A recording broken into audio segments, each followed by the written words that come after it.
Halo teman-teman, selamat siang. Apa kabar teman-temanku semuanya? Semoga pada sehat-sehat ya. Teman-teman, kita lihat keadaan Indonesia hari ini ya. Ini banyak sekali para aktor ya atau para pemain mulai bermunculan dipicu oleh keputusan MK ya soal pilkada. Jadi aktor-aktor yang muncul sekarang ini sebenarnya sudah lama dia ya vokal, dia sering mengkritik pemerintah, sering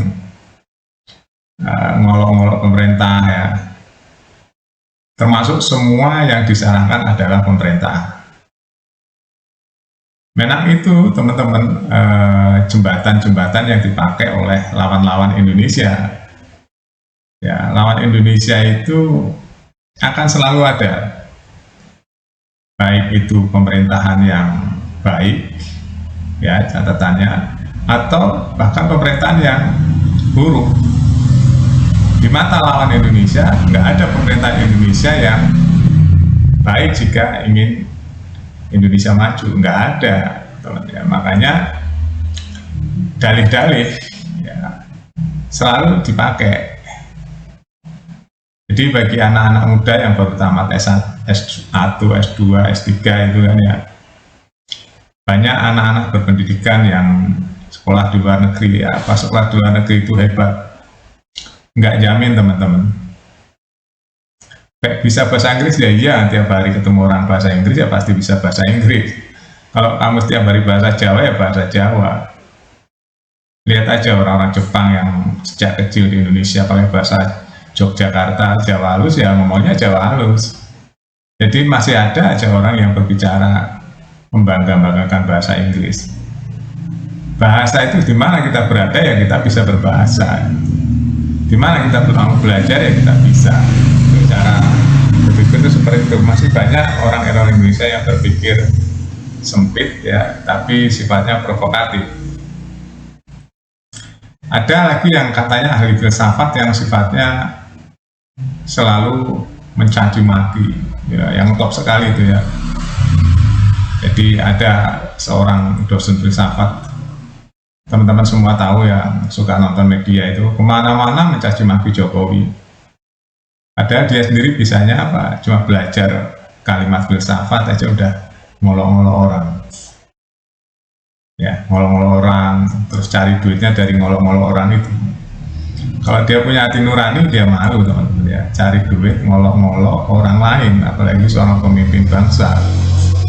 Nah, jadi banyak sekali hal-hal yang bisa ditunggangi oleh lawan-lawan Indonesia. Ya, contohnya orang-orang yang memang niat nyari duitnya dari kevokalan, teman-teman ya. Jadi teman-teman bisa tebak sendiri ya, saya pakai bahasa kulit ya, bahasa luar. Jadi banyak orang yang mencari duitnya memang dari kevokalan dia, di mana dia sekolah, contohnya ya, dia sekolah hukum. Jadi sekolah hukum dia manfaatkan dengan pengetahuannya pasal-pasal tentang hukum ya, metode-metode tentang hukum, pembelaan melalui jalur hukum. Nah, dia manfaatkan tuh keahlian dia dalam mendayung kalimat-kalimat itu. Akhirnya dia sangat terkenal. Zaman sekarang kan media sosial itu gampang sekali. Begitu ingin terkenal gampang teman-teman di media sosial sekarang. Vokal aja, berani aja ngomong, sasarannya petinggi-petinggi, sasarannya orang-orang terkenal. Caci maki aja, pasti dia terkenal. Karena memang bad news is good news. Itulah media. Akhirnya terkenal. Nah, dengan terkenal itulah dia manfaatkan momen itu untuk pertama menjadi bintang tamu di mana-mana ya kan, mencaci maki, menyalah-nyalahkan orang lain, merasa benar sendiri. Banyak sekali orang-orang seperti itu. Padahal saya sebagai orang lapangan ya teman-teman, banyak hal-hal yang diceritakan oleh orang terkenal itu hanya kulit-kulit yang tipis-tipis gitu teman-teman, yang sifatnya yang baca, yang sifatnya hanya berteori gitu ya. Di dalam prakteknya kan dia nggak ngerti susahnya menjadi pemimpin nasional itu seperti apa. Apalagi punya visi misi membuat Indonesia maju itu nggak gampang. Ya itu butuh kerja keras, butuh lobby yang kuat, butuh penetrasi pasar. Jadi mengelola negara itu nggak semudah orang ngecap di podcast, ngecap di media sosial, nggak mudah itu. Ngecap di podcast, di media sosial ambil duduk bisa. Ya. Jadi mengelola negara itu action. Dia tahu di lapangan seperti apa, ya, keadaan ekonomi dunia seperti apa, harus berbuat apa. Itu bukan hanya ngecap. Nah banyak kritikus-kritikus yang merasa hebat itu, yang bisanya cuma ngomong itu banyak sekali. Nah akhirnya orang-orang yang vokal dan terkenal dan akhirnya dia nggak kerasa ditunggangi oleh lawan-lawan negara Indonesia, lawan-lawan negara kita. Akhirnya terjadilah kekacauan, terjadilah melalui media sosial yang digenerate luar biasa. Dan itu yang rugi siapa? Yang rugi ya bangsa dan negara ini. Nanti bangsa dan negara ini akan lupa arah dan tujuannya. Ya, akan lupa arah dan tujuannya karena dibikin ribut sendiri di dalam negeri. Hati-hati ya teman-teman. Jadi banyak orang yang nggak sadar, merasa sok tahu, merasa pinter, merasa sekolahnya doktor ya. Saya tuh dari remaja tahun 90 udah kumpul doktor, kumpul profesor dari luar negeri, biasa-biasa saja. Ya, saya udah biasa-biasa saja teman, karena setiap hari saya satu rumah bergaulan, tiap hari sama profesor-profesor, ya, sama orang-orang yang jam terbangnya benar-benar tinggi, bukan cari uang dari situ.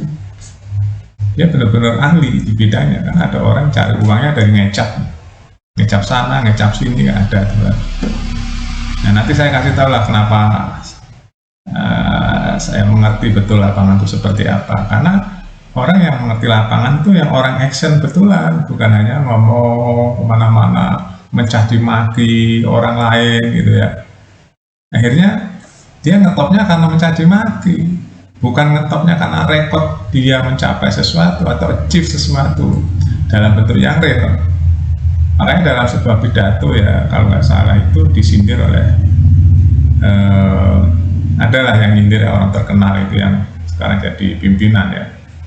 Ada orang bisanya cuma ngomong aja ya, dia profesor cuma ngomong aja ya, karena dia memang senengannya cuma membaca aja. Suruh action ya nggak bisa ya, suruh action nggak bisa kan, dia cuma ngomong aja, achievementnya cuma di ngomong-ngomong aja itu. Banyak sekali teman-teman ya.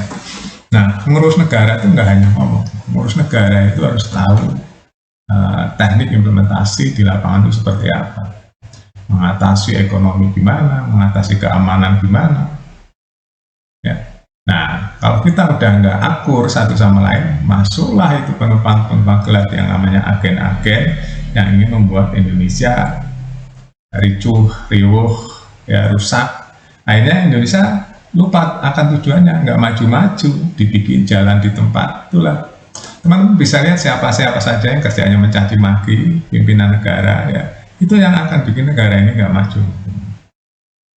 Orang kerja ya, lagi kerja nih, gali, tahu-tahu ribut, kan nggak jadi gali kan, nggak jadi nanam kan, karena ribut. Itulah yang ingin dibikin oleh lawan-lawan negara kita. Makanya kita nggak usah gumun, nggak usah heran sama orang yang suka mencaci maki di media sosial. Teman-teman bisa lihat ya, berapa gelintir orang kan yang kerjaannya mencaci maki di media sosial, merasa dirinya tahu hukum, tahu filsafat, atau apalagi tahu segala-galanya gitu ya. Padahal dia praktek aja nggak pernah ya, hanya membaca buku, ngajar gitu. Saya banyak kenal dosen teman-teman ya, saya pikir wah kamu cuma bisa ngomong aja, suruh praktek juga belum tentu tahu. Itulah teman-teman ya, kenapa kok kita jangan gumunan sama orang yang suka mencaci maki, susah mengkritik tapi tanpa solusi ya, nggak usah gumunan. Gumunan itu sama orang-orang yang action, kerja nyata, membuat negara ini menjadi maju, itu gumun kita. Oke, itu saja teman-teman, hati-hati kita jangan sampai terpecah belah oleh provokator, banyak sekali di Indonesia ya.